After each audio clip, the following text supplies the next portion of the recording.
Are we hearing the intro? Oh, shit.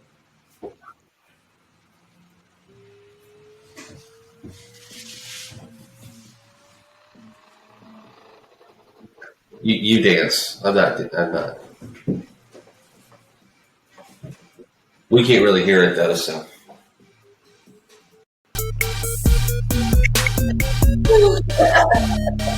There it is. Welcome to Plot Off the Press. Today we are doing From Dusk Till Dawn, and we're doing a little vampire double feature here today. I'm Taylor. We've got Casey here with us.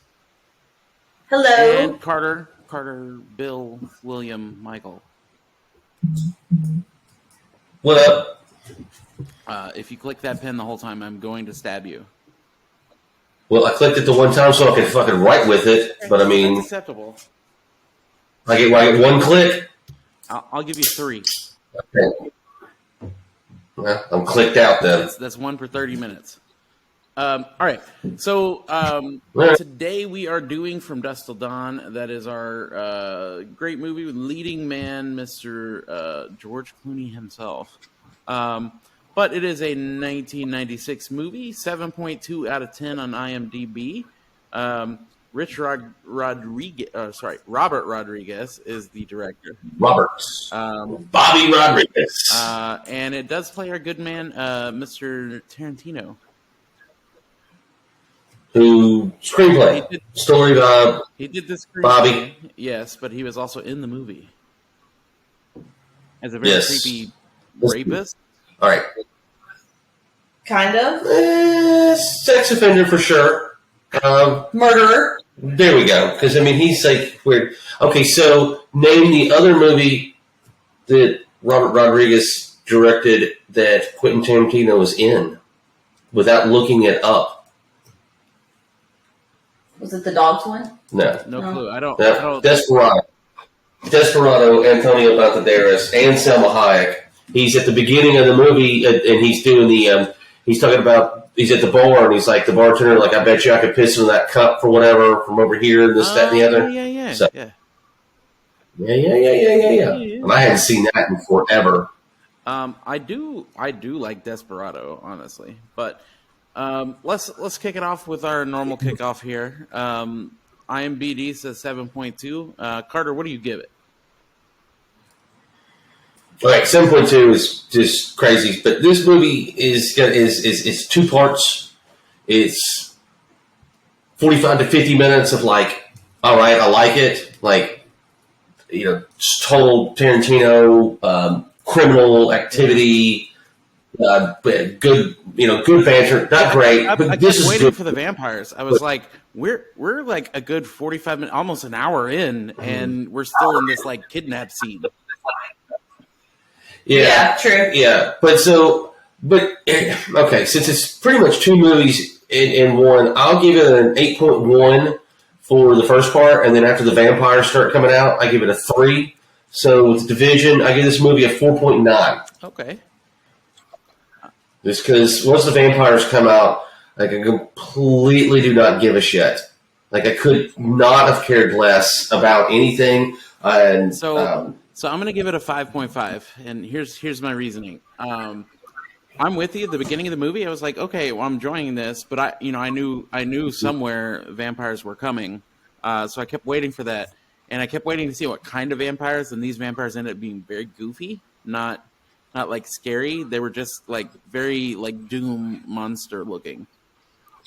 Well, they're very shitty, and they're very all across the board. It's like why are they all different? Yeah, there's like Tarantino at one point in time has just got like fangs and blue eyes, and then right before that he had this like giant fucking mongoloid head that he had, and then some of them kind of look like lizards. And then Hayek looked like a reptile for some reason. Yeah, she looks like almost like a shitty Klingon. Like they started going to it, but then it's also so some of them are just like their face is vampire, or maybe their hands. Yeah. And then some of them are walking around naked, and they look like. I was only going to give it a 5 though, but then I gave it that extra half because, after I'm with you. The first 5-10 minutes of the vampire stuff, I'm just like, man, this is pretty terrible. And then later on, it makes fun of it. It's like pretty ridiculously goofy, and that goofiness, I had to give it a little bit more because of the goofiness. Well, yeah, I mean, it's Robert Rodriguez. So, I mean, he's definitely trying to have fun with it. He knows that he's just not like, man, this is going to be better than the fucking Godfather. Like what I thought was funny was when the big black guy throws 4 vampires on the legs of a table, and then that's how he does it. That was kind of the moment where I was like, oh, okay, I mean, it is what it is at this point. I can watch this. He's spectacularly good at body slamming / killing, staking vampires because he's a huge dude too. He's an ex-NFL player, played for the Oakland Raiders and the Kansas City Chiefs. Oh, okay. Well, he actually wrote. He's been an actor for a long time. He actually wrote a movie called Boss Ninja, but it's not the word ninja. So I think it's 1974. So was it Fred Williamson? It's called Boss Ninja, but he wrote it, and it's about like 2 black bounty hunters back in the Old West or whatever. But yeah, it's interesting. I've never seen it. I just when we were watching this, I go through that rabbit hole of who's this actor and everything. I want to know everything they've been in forever. And I mean, I've seen him in a bunch of stuff before, and I thought he was one of my favorite characters. Of course, I did not like him or Sex Machine, but yeah. Boss Ninja. So, I've never seen what it. about you? What are you rating it? I did a 5, and that's really just for George Clooney and how great Salma Hayek looked. I mean, that ass. Ooh. She looks so good in this. I mean, don't get me wrong, she's that great. And I mean, there is a lot of action, which I enjoy. So yeah, just. Oh yeah, and apparently she was like deathly afraid of snakes. And so she didn't want to like do it, and that they somehow tricked her into doing it. He told her that Madonna was really interested in doing the part, and so she worked with a therapist for 2 months to be able to do the movie. Well, she looks awesome. That's true. Yeah. Oh wow, yeah. Yep. Mm-hmm. Interesting movie. So, jumping from there, let's talk about our favorite scene. What's your favorite scene in the movie? Mr. Carter? Problem with this is again, since it's kind of 2 movies that don't go together. I mean, it's almost like it could have been when the vampires come out from what they had going. It almost like if they kind of try to smash a romantic comedy, like a rom-com at the end or something like. So with that is that since the movie's not complete either way of the spectrum for me. I had a little bit of difficulty with this best scene. I kind of think, though, I'm going to have to go with the opening at the gas station. I think that's because and she mouthed, help me. He's like, God damn, man, I didn't fucking do anything. Are you fucking kidding me? You want me to act normal? I'm acting fucking normal. He uses the goddamn bathroom every fucking day. What do you want me? Which, that guy's from Deadwood and several other things. I can't remember something Hawks or something. Anyway, one of his earlier roles that I recall him in, and he was great. Wasn't he also? He was also in, I think, The Punisher. Probably John Hawks. He was the guy with all the piercings in The Punisher, I think, or maybe which. What? No, from the one with John Travolta. No, that was Colin Farrell. Bullseye. No. Are you talking about the show, or are you talking about which? The show or the movie? Hold on. Let me. It's John. Which shitty movie? Hawks, right? Is the guy. John Hawks. John Hawks. Yeah, he's been in a bunch. I'm thinking of Bullseye. The last thing I saw him in was Perfect Storm. Jesus, you haven't watched a movie in forever. Then if it's The Perfect Storm, he's in a lot of. He was in Lost. He was in Lincoln too. Yeah, let's not get stuck on this though. But yeah, Deadwood is where I really remember him from. So I agree with you. That's my favorite scene too. I just really like how irrational that Quentin Tarantino is when he comes out with his brother. I like how cool George Clooney is in that scene, and really some of the scenes after. The whole time. And then how pissed off he gets when he shoots him. It was very reminiscent of the car scene in Pulp Fiction. Yeah, when he shoots Quentin Tarantino in the hand. No. Where he shoots the guy in the backseat. Oh, okay. I shot Marvin in the face.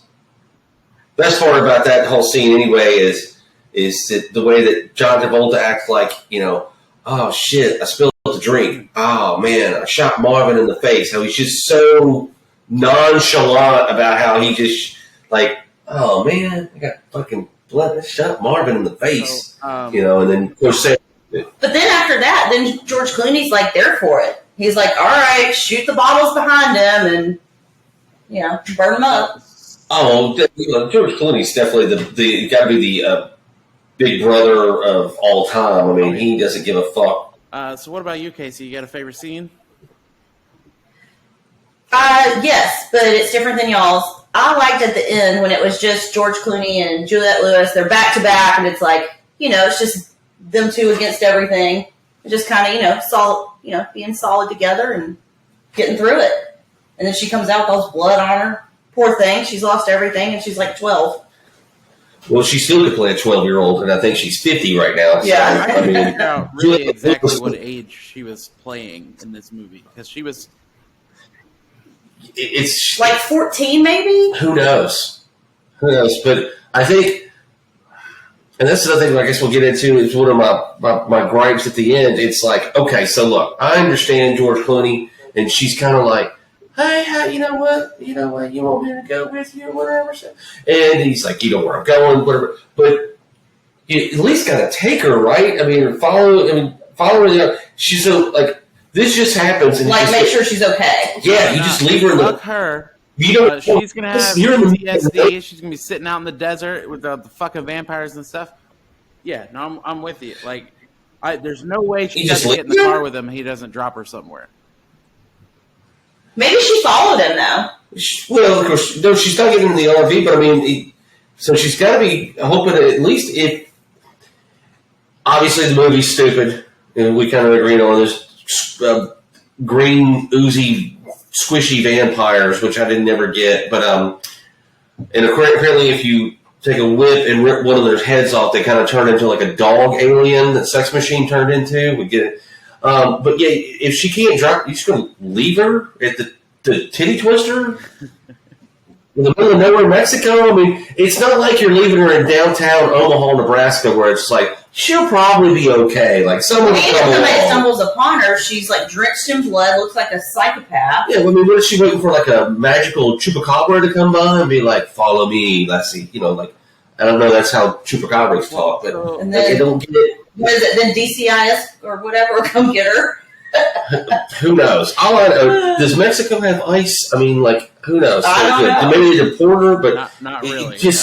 They hardly check the stuff at the border. Yeah, I would say that the reason why they didn't do it is because they don't want to seem George Clooney to seem like a pedophile. Probably.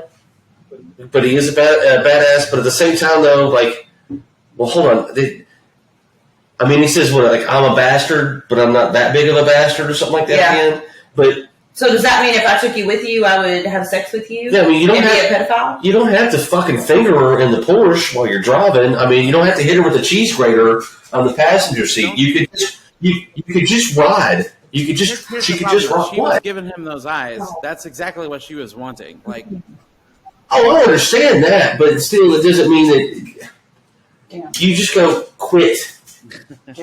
Quit, Juliette Lewis. And I mean, how many times I've said that? Like, Juliette Lewis, quit calling me. Quit bothering me. I'm tired of this. I can't take it anymore. Like, I enjoyed you in Cape Fear, but it's just not happening no more unless you show it with pictures. So let's jump in. So, Casey, who's your favorite character?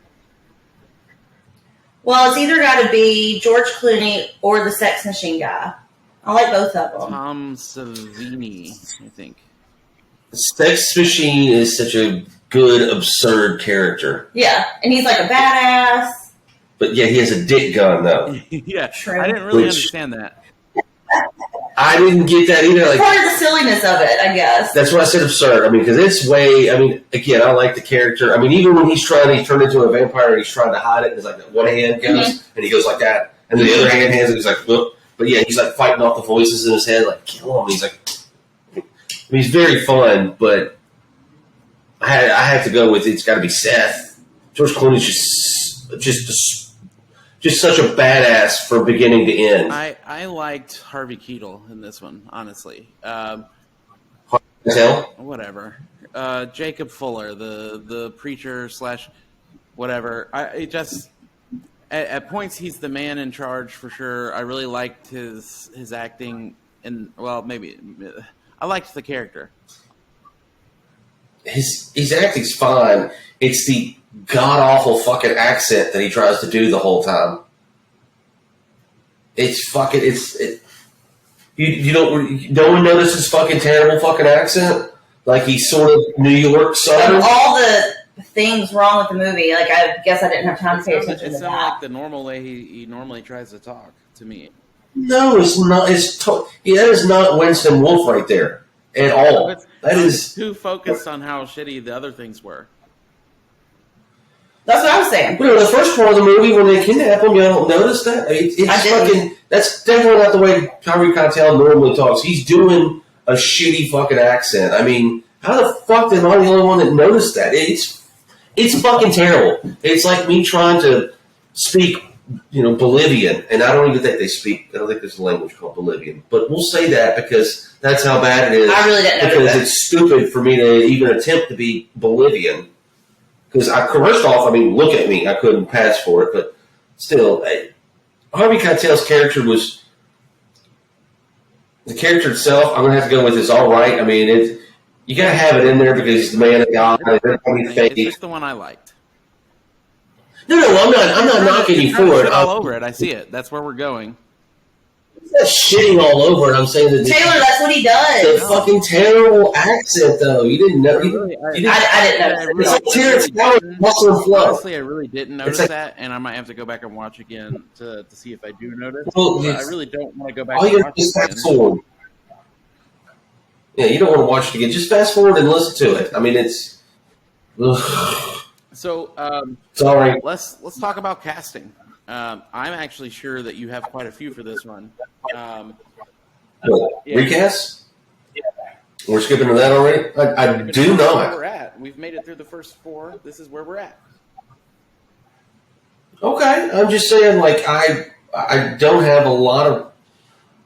There's not a lot of characters really in the movie. But, I did recast. Okay. Well, we need to recast the vampires to, different vampires. Well, that's a matter of vampire opinion. You have different spectrums. This is vampire. I know a lot about vampires. These were terrible. Okay, I'll give you that. I'll give you they're terrible vampires. Even my Vampire Diaries vampires are better. Ugh. Just saying. And more attractive. So yes, they're all, young and... Okay, so did you recast anybody, honey? I didn't. Taylor, did you recast anybody? I thought about getting rid of Harvey Keitel, even though he was my favorite character, just to Jeremy Irons again. I'm hooked on him more recently. Yeah, I can feel it. But I know the recast we always do have unlimited budget, but no way Jeremy Irons, even with the budget, I don't know if they could have thrown enough money at him to do this movie. Yeah, that's fair. I think the only reason Harvey Keitel was in the first place is because he's buddies with Tarantino. Yeah. George Clooney, I thought we could change out. Well, I know. How dare you? Super smooth in the movie, but it really seemed it seemed out of character for George, honestly. Yeah. Say 10 Hail Marys and come back. When's the last time What's wrong with George you? Clooney in any sort of monster, any movie that wasn't like normal live action? Like this is fucking. When was the last time you saw George Clooney? Well, it was a long time ago too. Name another movie that George Clooney is that I could think of where not badass and not smooth, not that, but just like it really at the core of him, he is kind of pure evil. He facilitates his brother, not facilitates, but he doesn't really, he knows his brother. It's the only time he's ever really played a villain. Well, he plays the anti-hero. He does, as much as he's like, I'll kill anybody in this fucking RV, recreational vehicle, by the way, for people that don't know what a RV is. But at the same time, though, like, he's a man of his word. Hey, you get us here, you don't say anything, shut up, come dawn, I'll let you all go. Which, I mean, I know he'd have done that now. I was thinking Charlie Sheen. Man, that with his tiger blood, I don't know. Charlie Sheen is George Clooney. It would have been the right time to grab him before he was too crazy. Well, yeah. Hold on, I was trying to wrap my brain around if I could. He could have probably done it. I mean, I'm not disagreeing. Yeah, I mean, yeah. I'm just thinking about it. Have you guys seen the movie The Chase, where he oh yeah, where he drives in the BMW the whole time and like has sex while he's driving 70 miles an hour. That's kind of the era that I'm thinking of putting him into this movie. Oh, let's see. Yeah, I mean, I could definitely feel Charlie Sheen. Charlie Sheen is just so off my radar right now. Like, he isn't. Well, yeah, because he's fucking. He's a warlock instead of an actor. He is? He's a warlock now instead of an actor. With the whole Tiger Blood speech, he also said he was a warlock. Oh. In that, he's like, I got tiger blood and this, that, and the other. So he's a little witch. No, he's a male witch. Yeah. So he's a warlock. Yeah. I'll just call him a witch, though. A witch. A witch. A witch. Okay. She has got a war. So let's jump from there to director. I didn't recast mine. Go. You said you didn't have any. No, I said I didn't have, but I didn't have very many. I recast Harvey Keitel, and I could feel Powers Booth doing it. Main bad guy from Tombstone. You know who Powers Booth is. He ends up being the senator in Sin City, another Robbie movie. Powers Booth. He's Johnny Ringo's boss in Tombstone. Oh my God! I was like looking it up. But no, you know what? Because of the cheese of the vampires, I'm going to go with, for Harvey Keitel, instead, Burt fucking Reynolds. Really? Oh, yeah. Come on. You can't tell me Burt Reynolds wouldn't have been fucking perfect for that. Or right amount of Tom Selleck, the off-brand Burt Reynolds. Yeah, I just don't think they're very similar. I couldn't see Tom Selleck agreeing to do that movie. Also, it's just like the same way I was saying with Jeremy Irons. I can't see Tom Selleck going like, no. I mean, I know it was Magnum PIs. So basically, I drove in a Ferrari in Hawaii, and my black friend, flew a helicopter, and we solved mysteries for this mysterious English person. I still can't believe that George Clooney agreed to it. Well, at that point in time, okay. So it was what, 1994? 96. Okay, so I think what it was is that after he was. I mean, but I think he wasn't a movie star yet. He had done TV star. He'd done what, The Peacemaker with Nicole Kidman was his first movie, a big movie, and they did One Fine Day. I love that little movie. Oh, the little girl in it is great. That's a cute little movie. But I think it was one of those things where he was branching out, so he just didn't want to be, the doctor from ER. And so I think, well, first off, you got to think Tarantino is on fire at this point in time after Reservoir Dogs, Pulp Fiction. I don't quite remember if he'd done Jackie Brown yet. I think it comes out in 97. He might have been at the start on that, regardless. But yeah, he's doing the script. He's going to be in it. But also it gives him range to where it's like, Peacemaker, he was kind of a badass, but he's a goody two-shoes guy. I mean, well, he's kind of shady. And then One Fine Day is a romantic comedy, and this all kind of comes out in the same era right there. So it shows that he can do, a little bit of range. He could be an asshole. He could be a super charming guy from ER, and then he could also just be like, hey, by the end of the day, let's fuck. But oh my God, you know who could have done George Clooney's role? Who? Tom Cruise. I just wanted to see Taylor's face. No, I'm no. Right there in the good shitty repertoire. I tell you what, if Tom Cruise played it just like Les Grossman from Tropic Thunder the whole time, I could feel that. I just had to say it because I had to mess with Taylor. You like that? Look at how you're gonna smile at him. Okay, if he plays Lex Grossman or whatever his name is, Rex or He Rex fits in just Wes. about every movie, I think. But yeah, all right. Sorry. Let's talk about the director just a little bit. So Robert Rodriguez, he is the director of quite a few things. He spent a lot of time with Machete, whatever his real name is. Yes. He did do a couple episodes of The Mandalorian, which I didn't know. It's Danny Trejo's Machete. That's right. But he did From Dusk Till Dawn. He did Sin City, which I think we all love. He did a lot of the Spy Kids stuff. So a lot of like Mexican studios. He did Shark Girl and Shark Girl and Lava Boy. Girl and Shark Boy. Yeah, which those are hits for kids. Planet Terror, Grindhouse. And both of those are just that's definitely Robert Rodriguez's style, is that Grindhouse, because that's El Mariachi and Desperado. Like again, I really do like Desperado. I know it's dumb. El Mariachi is the prequel to Desperado, and of course it came out first, so but it's the first part, and I believe it's in Spanish, subtitled, and Antonio Banderas. Well, I just think Desperado, he does such a good job. It's almost Tarantino like, because I think it's Steve Buscemi who goes in to the bar and gets tells this story about the guy with the guitar case and all this stuff. It's a very good build up. Now you talk about the action's cheesy and all that, but the talking scenes in that movie are very good. Steve Buscemi is the one. Was the other? Well, wait a minute. What's the movie that Tarantino was in at the beginning where he's talking about pissing? Is that not? No, I'm pretty sure it was Steve Buscemi. It was Steve Buscemi.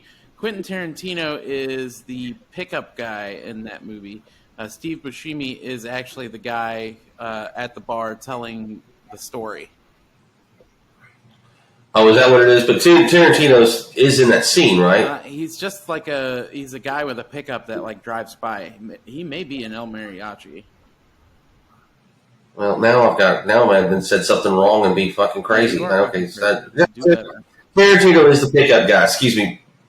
Buscemi is the guy telling the story about pissing and all, right? Whatever. I knew Quentin Tarantino was in that fucking movie somewhere. I haven't seen Desperado in fucking 20 years. We might have to line it up. It's better than Once Upon a Time in Mexico, which they drew Johnny Depp. Fucking From Dusk Till Dawn, honestly. Desperado's better than From Dusk Till Dawn because it's one story where. Well, Salma Hayek. Well, Once Upon a Time in Mexico fucking kills me. I fucking hate that movie. I fucking gets naked. Well, she gets naked in Desperado, but Once Upon a Time in Mexico is fucking terrible. And Rodriguez, though, what I do like about Rodriguez is that he's the editor and the director. So whereas Tarantino, I guess you could say, watching his movies, the way he makes them flow, everything seems to go together. Because I don't know if necessarily if he rewrites as he goes, but I think he is so prepared with great characters. Like every character has like all these pages of backstory of what he gives him, so it's like the actors don't just create this character in their head or whatever. Tarantino gives you is like, here's what I think about this character, whereas Rodriguez, when he's shooting the movie, I think he's editing at the same time, which I think is if he just wasn't so cheesy with a lot of his stuff, I think he could really make a lot better movies. Well, like Oscar-winning movies, just because if the ability to direct a movie and while you're shooting it and getting the shots that you want, but editing it in your head at the same time. It's great for reruns. Anyway, so let's talk about plot holes and comments. And I do want to keep in mind it is a shitty vampire movie, so plot holes be wild. But Casey, let's kick it off with you. Okay, so we kind of hit on this. Why are all the vampires different? I just don't understand. I like why they all look different. Why are they all different? They're like dogs. One's a Labrador. Nope. Vampire. One's a I want consistency in my vampires. Well, wait a minute. Hold on. There's got to be a Chihuahua vampire. Nope. We're in Mexico. Come on. Anyway, and then also with the with your guy, the ex-minister. Beverly Hills Vampire? Stop it. I think we should start writing this movie right now. Beverly Hills Vampire, name of the movie, let's go. Paris Hilton stars in it. She probably would do it. What else does she do? Well, no, I think she's got her own business now. I think she's doing... Well, she's got plenty of money. That's not a problem. So anyway, your guy, the ex-minister, so he was a Baptist minister, but then he blesses the water. That's totally a Catholic thing, so that was kind of weird to me. And that's all I wrote down because, I mean, there's so much that we could do, and I was just like, well, those are my two main problems there. Because I really love vampire stuff, and it just... Ugh. Well, you know, just so you would go with your vampire thing here, I got over here, is why are some of them maybe not kind of normal vampires? They still have at times, like the predator face, or like when Frost changes, is like half of his cheekbones or face goes back, and then he's got the big fangs. But then other ones are like Nosferatu kind of vampires / reptile / just like I said, Klingon earlier. It's like they're just all over the map with the vampire, and that's an interesting thing that I'm going to try to really elaborate more in. The next one is about how the vampires are different in a lot of movies, where it's like some can be in the sunlight, some can't, some have to do this. But what's interesting about this one is, aside from them being pretty much the normal vampire, stake to the heart, well, we didn't have any garlic, which it is Mexico. There should have been garlic, plentiful, because that's a big part of a lot of Mexican dishes. The holy water stood, the crosses. But yeah, they are squishy. Sunlight, the typical, you bite into their neck, the other person turns into a vampire, like they have like a virus in them or something. Oh, that's another thing that I just thought of. The sunlight went at the end, and it goes all around, and sunlight's coming from all around. Yeah. That shouldn't happen because the sun rises one way. Well, now, there you go. See, now you're starting to think like me. It's like, well, that doesn't make any sense at all. Like the vampires. But I mean, guess what? We might get a scientist be like, well, light does bend, so whatever. And, especially being that early in the morning, the sun wouldn't have been that high. There you go. So there's that. But yeah, the difference of the vampires, but the squishiness is the interesting thing in this vampire movie. So, what you got, Taylor? Couldn't really tell how old the girl was. That still bothers me because she definitely flirts, but then she acts like a kid. The guy had two children. Like, did he adopt both of these children? I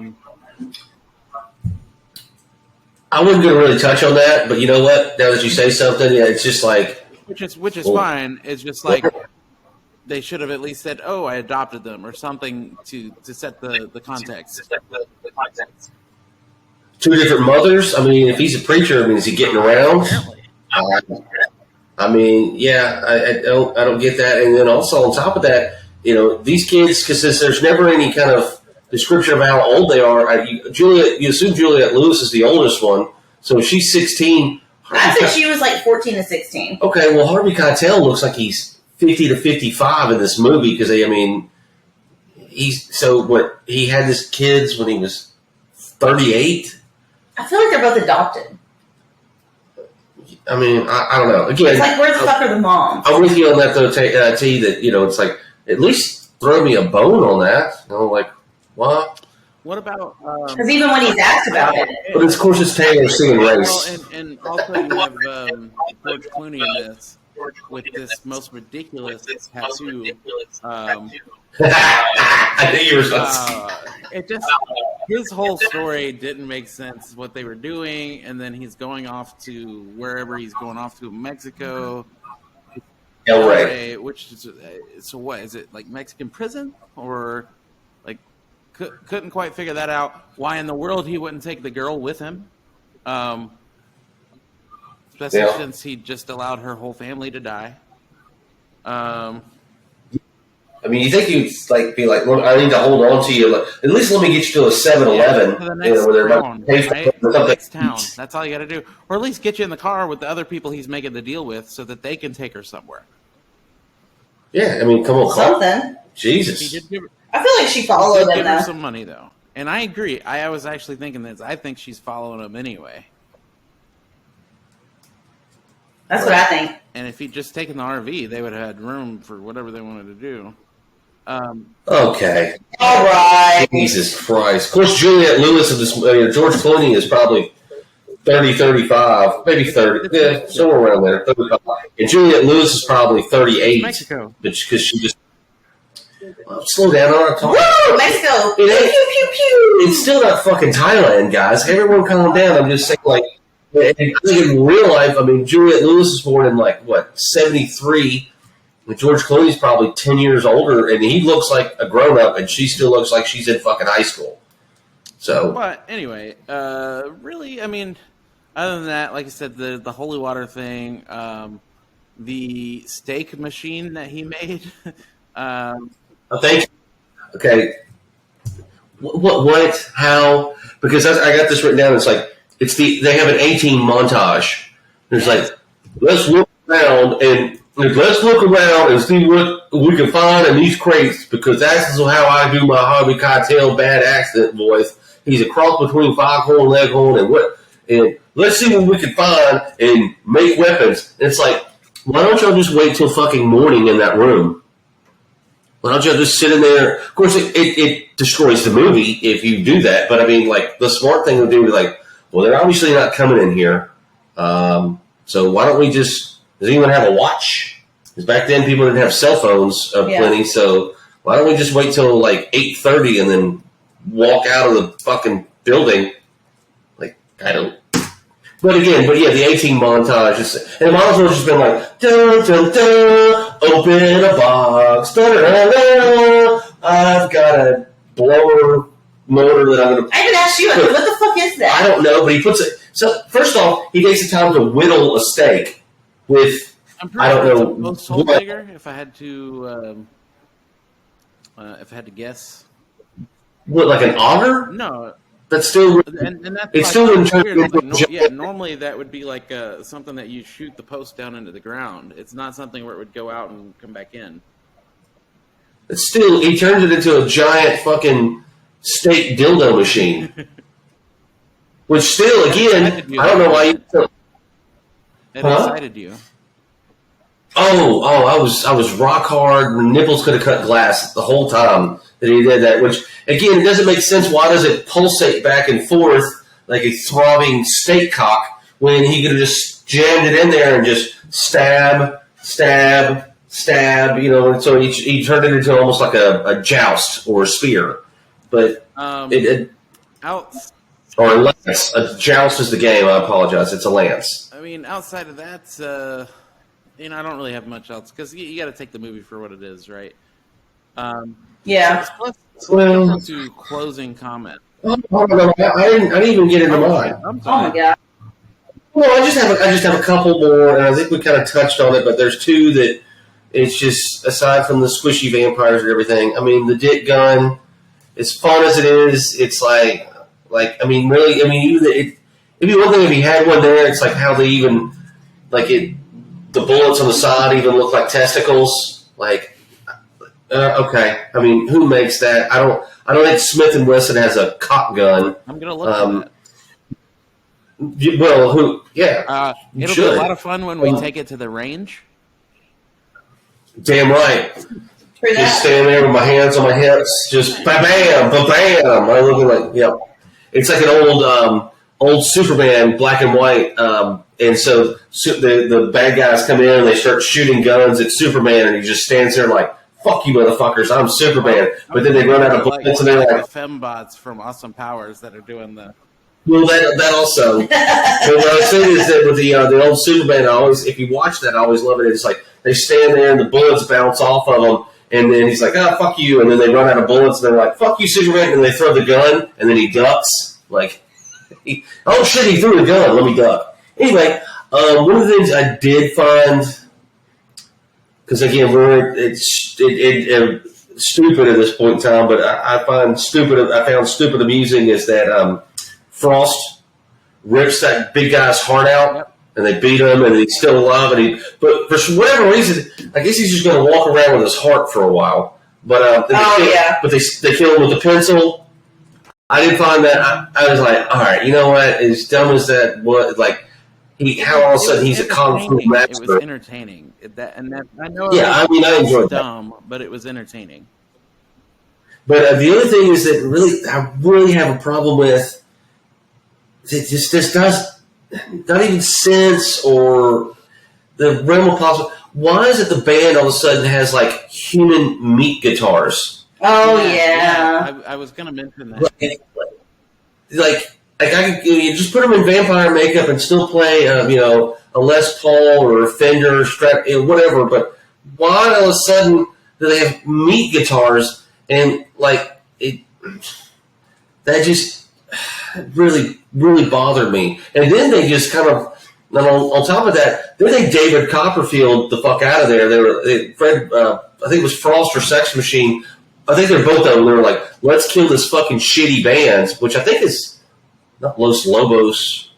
I mean, it is Los Lobos. Whatever. I don't know. I didn't look. It actually is a guy that's fairly. Tito Larriva is the main singer. He is in quite a few movies. Definitely a recognizable face, maybe not the name. Okay. Right? Okay. Yeah, but yeah, they go like Batman smoke bomb on the ground, and then they just fucking disappear. They just disappear. It's like, well, fucking, they can disappear. Can they fly too? I don't know. Other than that, that's those are my other problems with it. I think I hit on everything. I mean, I feel that the giant steak machine, dildo machine, and leaving Juliette Lewis, and I'm the only one with Harvey Keitel's terrible accent. You should at least watch it for about 10 minutes, and if you tell me it's not terrible, but all right, continue, Big T. I'm sorry. Let's jump into closing then. This has actually been a pretty quick one. We're not running that late on this one, but for me, I would say watch at least the first half of the movie. Second half. Yeah, watch the beginning scene and then fast forward like 20 minutes. All right, look, I would say watch the whole movie once, but then after that, now you know when to stop. It's just like, well, I guess I would there's some pop culture, maybe, well, not really pop culture references, but just about everybody's seen the movie at some point or another. Definitely watch it once, but you really don't need to rewatch it ever again. Well, they made a whole fucking TV series about it. I don't know why. And I don't know how, and I haven't watched it. And so, if you're fans of the TV series, please leave a comment and let us know. Jesus, fuck you! You have terrible taste. If you're the fan. Wow, Taylor trying to be public enemy number 2 behind me. Wow, fuck you. That's all I really have to say about it. What about you guys? That's all I'm gonna have to say about that. I think I'm good. Oh, I do have a quote, though. I got a quote. I do have, I thought I had a quote. I don't have a quote for this one. Well, other than, I really liked when Sex Machine introduced himself, because it was another, like, I was kind of watching the movie, and I was looking off to the side, something, he introduced himself to Sex Machine. I was like, what? That's not James Brown. All right, I had, where are you taking us? Mexico. Was it Mexico? Mexicans, motherfucker! That is my quote too. God bless the fucking children. Are you kidding me right now? So with that, I'd like to thank you for joining us on Plot Off the Press today. We are doing a vampire double feature, so these will post at the same time. Subscribe on YouTube and on Spotify. We're doing mostly YouTube these days since we're doing the video stuff, and it's just a lot easier. But it is Plot Off the Press. We will do links and descriptions at some point when I figure out how to do that. So thank you and goodbye. Fuck Bye. you, Casey. Take my gosh damn